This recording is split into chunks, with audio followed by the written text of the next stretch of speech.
السلام علیکم، میں ہوں عدنان عادل۔ آپ دیکھ رہے ہیں میرا ویڈیو چینل عدنان عادل جرنلسٹ۔ پاکستانی سیاست کو ان دنوں آڈیو لیکس نے اپنے حصار میں لے رکھا ہے۔ ایک کے بعد ایک نئی آڈیو لیک ہو رہی ہے جس پر سیاست کے کھلاڑی اور سیاسی تجزیہ کار بھی دم سادے ہوئے ہیں۔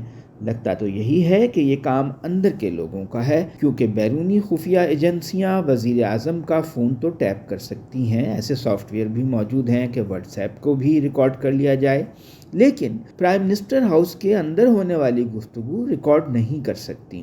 ان آڈیو لیک سے یہ بھی ظاہر ہوتا ہے کہ پاکستان کا کوئی بھی وزیر اعظم کتنا بے بس اور کمزور ہوتا ہے کہ اس کی ہر بات کو ریکارڈ کیا جاتا ہے، خواہ وہ عمران خان ہوں یا شہباز شریف۔ پاکستان میں اصل طاقت کسی اور کے پاس ہے۔ تازہ ترین آڈیو سابق وزیر اعظم عمران خان اور ان کے پرنسپل سیکریٹری اعظم خان کے درمیان ہونے والی گفتگو پر مبنی ہے۔ اس میں امریکہ میں پاکستان کے سفیر کے مراسلے سے متعلق گفتگو کی گئی ہے، یعنی امریکی نائب وزیر خارجہ ڈونلڈ لو نے پاکستان کے امریکہ میں سفیر اسد مجید کو جو دھمکی دی تھی اس بارے میں بات چیت ہو رہی ہے عمران خان اور اعظم خان کے درمیان۔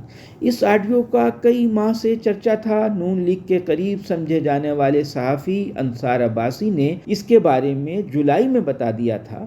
ان کا کہنا تھا کہ عمران خان اور ان کے پرنسپل سیکریٹری کے درمیان سائفر پر ہونے والی گفتگو ایجنسیوں کے پاس ہے اور یہ جلد ریلیز کر دی جائے گی۔ آج جب یہ آڈیو لیک ہوئی تو نون لیگ کے حامی ایک بڑے ٹی وی چینل نے کافی واویلا مچایا، لیکن اس کی ریلیز کے 1 گھنٹے بعد ہی سوشل میڈیا نے اس آڈیو کا ایسا پوسٹ مارٹم کیا کہ چند گھنٹوں میں یہ فلم ڈبہ ثابت ہوئی۔ یہ آڈیو الٹا عمران خان کے موقف کو اور مضبوط کر گئی۔ عمران خان کی مبینہ آڈیو میں جو سب ٹائٹل لگائے گئے ان میں آڈیو ریلیز کرنے والوں نے گفتگو کو توڑ مروڑ کر بھی پیش کیا۔ آڈیو میں سائفر کا ذکر کرتے ہوئے عمران خان کہتے ہیں، ہے تو یہ سازش، جبکہ اسکرین پر چلنے والے سب ٹائٹل میں لکھا گیا کہ اسے سازش بنا دیتے ہیں۔ لیکن وہ تو ہے تو یعنی تھا ہے تو یہ سازش اور لکھا اسے سازش بنا دیتے ہیں۔ دونوں باتوں میں زمین آسمان کا فرق ہے۔ اس فاش ٹیمپرنگ کے پکڑے جانے پر آڈیو لیکس کا مقصد ہی فوت ہو گیا۔ غیر جانبداری سے آڈیو کا تجزیہ کیا جائے تو یہ بھی عمران خان کے موقف کی تصدیق کرتی ہے، کیونکہ حکومتی کیمپ کا موقف تھا کہ سائفر کا کوئی وجود ہی نہیں۔ اس آڈیو لیک نے سائفر کے وجود پر مہر تصدیق ثبت کر دی ہے۔ اس گفتگو سے یہ بھی ظاہر ہوتا ہے کہ اس اہم سفارتی مراسلے یعنی سائفر کو وزیر اعظم عمران خان سے چھپانے کی کوشش کی گئی۔ عمران خان نے اس آڈیو لیک پر بڑے پر اعتماد انداز میں آج رد عمل دیا۔ ان کا کہنا ہے کہ پورے مراسلے کو پبلک کیا جائے۔ واقفان حال کا کہنا ہے کہ یہ بڑا نازک معاملہ ہے، اسی لیے سپریم کورٹ نے بھی اس پر سماعت نہیں کی۔ اس کی تحقیقات سے پینڈورا باکس کھل سکتا ہے۔ اس آڈیو لیک نے مقتدر قوتوں کی پریشانی بڑھا دی ہے، کیونکہ اس کا ہیکر سے کوئی تعلق نہیں۔ یہ بالکل ظاہر ہے کہ یہ ریکارڈنگ اور لیک اپنے ہی لوگوں کا کام ہے۔ حکومتی کیمپ نے عمران خان کی غیر ضروری آڈیو ریلیز کر کے عمران خان کے لیے تو نہیں، البتہ اپنے حامیوں کے لیے نئی مصیبت کھڑی کر دی ہے۔ عمران خان کی اس قسم کی آڈیو لیک کیے جانے کا مطلب ہے کہ مخالفین کے پاس کوئی زیادہ خطرناک چیز موجود نہیں ان کے خلاف، کیونکہ اگر ان کے پاس کوئی دیگر آڈیو یا ویڈیو ہوتی تو وہی ریلیز کرتے۔ اس وقت عمران خان اپنی مقبولیت کی بلند ترین سطح پر ہیں۔ ان کو نقصان پہنچانے کا نون لیگ کے پاس یہی بہترین وقت ہے۔ اس وقت اور اس ٹائمنگ پر عمران خان کی گفتگو کی ریکارڈنگ لیک کرنے کا ایک مقصد یہ بھی ہے کہ لوگوں کی توجہ اسحاق ڈار سے ہٹائی جائے، کیونکہ اسحاق ڈار واپس آئے ہیں جس طرح اور ان کی عدالت سے ضمانت ہوئی اور وزیر خزانہ کے طور پر تقرر ہوا، اس معاملے پر عوام میں شدید تنقید ہو رہی ہے۔ وہ مفرور و اشتہاری ملزم تھے، اب راتوں رات وزیر بن گئے۔ حلف برداری کے بعد ڈار احتساب عدالت پہنچے۔ عدالت نے نیب سمیت تمام فریقین کو نوٹس جاری کرتے ہوئے 7 اکتوبر کو سماعت کی تاریخ مقرر کر دی۔ فی الحال اسحاق ڈار کی ضمانت کنفرم ہو گئی ہے۔ کہا جا رہا ہے کہ بالکل اسی طرح طرح نواز شریف کی لندن سے پاکستان واپسی کی راہ ہموار کی جا رہی ہے۔ نون لیگ کی قانونی ٹیم نے نواز شریف کی واپسی کا طریقہ کار طے کر لیا ہے۔ پہلے ان کی حفاظتی ضمانت منظور کروائی جائے گی، یہ ARY کی رپورٹ ہے، پھر باقاعدہ ضمانت کی درخواست دی جائے گی، وہ پاکستان آ کر ہو سکتا ہے کچھ دن جیل میں رہیں، پھر ان کو ضمانت مل جائے اور اس دوران ان کے لیے عوام کی ہمدردی ہو کہ بھئی وہ جیل میں چلے گئے ہیں۔ تو لگ یہ رہا ہے کہ وہ تمام عدالتی فیصلے جو چند برس پہلے نون لیگ کے لیڈروں کے خلاف ہوئے تھے، خاص طور سے شریف خاندان کے خلاف، وہ ریورس کر دیے جائیں گے، ختم کر دیے جائیں گے، تاکہ شریف خاندان کھل کھلا کر عمران خان کا مقابلہ کریں۔ عمران خان کو حکومت سے باہر رکھنے کے لیے نون لیگ کو فری ہینڈ دیا جائے گا۔ بہرحال آڈیو لیکس نے نون لیگ کو عوامی سطح پر مشکل میں ڈال رکھا ہے۔ ان پر عام لوگ سوال اٹھا رہے ہیں۔ ہیکرز کی آڈیو لیکس، جن کے بارے میں کہا جا رہا ہے کہ یہ وزیر اعظم ہاؤس کی 100 گھنٹے کی ریکارڈنگ ہے اور اب ڈارک ویب پر موجود۔ ڈارک ویب جو ہے وہ انٹرنیٹ سائٹس ہوتی ہیں جو سرچ انجنوں جیسے گوگل اور یاہو میں نظر نہیں آتی۔ مبینہ ہیکرز نے اس ڈیٹا کو نیلامی کے لیے پیش کیا ہوا ہے۔ افواہ ہے کہ ان ہیکرز کو 5 ارب روپے کی آفرز مل چکی ہے۔ تاہم اس میں قباحت یہ ہے کہ اتنی بڑی رقم لینے کے بعد بھی اس بات کی کیا گارنٹی ہے کہ یہ آڈیوز دوبارہ لیک نہ ہو جائیں۔ دعویٰ کیا گیا ہے کہ ہو سکتا ہے کہ جمعے تک تمام ڈیٹا ریلیز کر دیا جائے، یہ بھی ایک افواہ ہے۔ تاہم اب تک لیک ہونے والی آڈیوز نے مریم نواز کی سیاست کو خاصا نقصان پہنچایا ہے۔ ایک آڈیو میں وزیر اعظم شہباز شریف اپنے پرنسپل سیکریٹری توقیر شاہ سے مریم نواز کے داماد کے لیے یہ کہہ رہے ہیں کہ وہ انڈیا سے مشینری درآمد کرنے کی بات کر رہے ہیں۔ اس گفتگو میں پرنسپل سیکریٹری بڑے دھڑلے سے کہہ رہے ہیں کہ مریم نواز کے داماد کی ہاؤسنگ اسکیم جو رحیم یار خان میں ہے، اس کے لیے گرڈ اسٹیشن کی منظوری دے دی گئی ہے، بجلی کا گرڈ اسٹیشن۔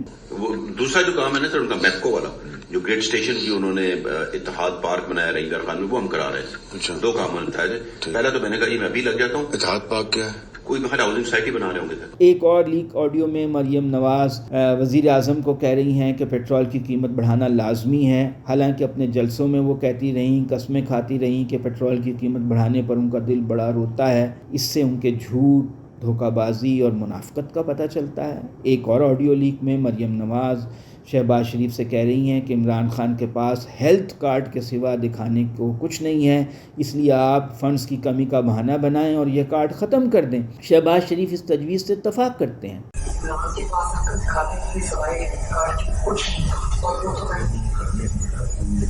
ایک اور آڈیو لیک ہے، اس میں مریم نواز سابق وزیر خزانہ مفتاح اسماعیل پر خاصی ناراض ہیں اور ان کے بارے میں ایسے انہوں نے الفاظ استعمال کیے جس سے اندازہ ہوتا ہے کہ ان کے دل میں دوسرے پارٹی رہنماؤں کے لیے کتنی عزت ہے، مطلب یہ کہ کوئی عزت نہیں۔ لیکڈ آڈیوز میں وہ گفتگو بھی ہے جس میں نون لیگی وزراء وفاقی کابینہ میں PTI ارکان کے استعفوں سے متعلق گفتگو کر رہے ہیں۔ وزراء کہہ رہے ہیں کہ PTI کے جس رکن کا استعفیٰ منظور کرنا ہے اس کی منظوری لندن میں میاں نواز شریف سے لی جائے گی۔ اس آڈیو لیک نے پورے کے پورے الیکشن کمیشن کو مذاق بنا کر رکھ دیا ہے۔ اس آڈیو نے الیکشن کمیشن کے معاملے میں PTI کے موقف کو بہت تقویت دی ہے کہ الیکشن کمیشن نون لیگ کے اشاروں پر ناچتا ہے۔ الیکشن کمیشن کی رہی صحیح ساکھ بھی مٹی میں مل گئی۔ یہی وجہ ہے کہ گزشتہ روز نیوز کانفرنس کرتے ہوئے وزیر اعظم شہباز شریف کے لہجے میں خاصی تلخی تھی۔ اب ذکر اسحاق ڈار کا کرتے ہیں، ان کی واپسی کا۔ وہ جس طرح وزیر اعظم خاقان عباسی کے طیارے میں بیٹھ کر ملک سے بھاگے تھے، اسی طرح وزیر اعظم شہباز شریف کے طیارے میں بیٹھ کر ملک میں واپس آ گئے۔ اسحاق ڈار کا یوں فرار اور ایسے واپسی ہمارے نظام انصاف کا منہ چڑھا رہا ہے۔ اسحاق ڈار قومی سیاست کا متنازع کردار ہیں۔ اس سے پہلے جب وہ وزیر اعظم نواز شریف کی کابینہ میں وزیر خزانہ تھے تو انہیں عملی طور پر ڈپٹی پرائم منسٹر، بلکہ آپ سمجھیں کہ وہ پرائم منسٹر ہی تھے، سارے کام وہی کرتے تھے۔ نواز شریف تو زبانی ان کو پالیسی گائیڈ لائنز دے دیا کرتے تھے، کچھ ہدایات دے دیتے تھے، عملی کام سارے کا سارا وہی کرتے تھے۔ انہوں نے جو معاشی پالیسی بنائی اس پر آج تک تنقید ہو رہی ہے۔ ان کے دور میں روپے کی قدر کو مصنوعی طور پر زیادہ رکھا گیا، قومی خزانے سے 22 ارب ڈالر نکال کے اوپن مارکیٹ میں بیچے گئے تاکہ روپے کی ویلیو زیادہ رہے، اس سے زر مبادلہ کا بحران ہوا، پاکستان کی برآمدات کم ہوئی، $25 ارب سے کم ہو کر $20 ارب تک آ گئی تھیں۔ بعد میں خاقان عباسی کے دور میں وہ دوبارہ بڑھ کے $24-25 ارب تک واپس آئی تھیں۔ پھر یہ کہ اٹلی کے سفیر نے ان سے کہا کہ ہم یہاں پر ایک ویسپا کا کارخانہ لگانا چاہتے ہیں، تو انہوں نے اس سے کمیشن مانگی اور یہ بات جو ہے وہ آرمی چیف تک بھی پہنچ گئی۔ تو اسحاق ڈار کی بہت سے ایسی باتیں ہیں جو ان کو متنازع بناتی ہیں، لیکن اس پس منظر کے باوجود وہ واپس آ گئے ہیں، وزیر خزانہ بن گئے ہیں۔ ایک وجہ یہ بھی ہے کہ جو نواز شریف گروپ ہے نون لیگ میں، وہ شہباز شریف گروپ سے کچھ کسی حد تک پریشان ہے۔ وہ سمجھتے ہیں کہ شہباز شریف اپنے لیے جگہ بڑھاتے جا رہے ہیں اور نون لیگ اور نواز شریف کا گروپ جو ہے وہ کھڈے لائن لگ رہا ہے۔ تو اسحاق ڈار جو ہیں وہ نواز شریف کے خاص الخاص آدمی ہیں، وہ ان کے مفادات کا تحفظ کریں گے اور مریم سے آرڈر لیا کریں گے اور نواز شریف کی پوزیشن کو مستحکم بنائیں گے۔ نون لیگ کو ان سے اس لیے بھی امیدیں ہیں کہ وہ شریف خاندان کو مالی فائدے پہنچانے میں اہم کردار ادا کرتے رہے ہیں، اس کی منی لانڈرنگ حدیبیہ کیس میں بھی ان کا کردار رہا ہے۔ تو جہاں تک عوام کا تعلق ہے، ویسے تو عوام کو پوچھتا کون ہے، لیکن اس میں یہ تاثر ابھرا ہے کہ نون لیگ اور اس کے لیڈروں کو ریاست کی پشت پناہی حاصل ہے۔ تمام ملزمان اپنے مقدمات سے بری ہو کر حکومت میں شامل ہوتے جا رہے ہیں۔ ملک میں قانون کی بالادستی کا تصور پہلے ہی کمزور تھا، مزید کمزور ہو گیا ہے۔ تو جناب، آپ نے میری رپورٹ سنی، اب آپ میرے چینل کو سبسکرائب کیجئے۔ شکریہ۔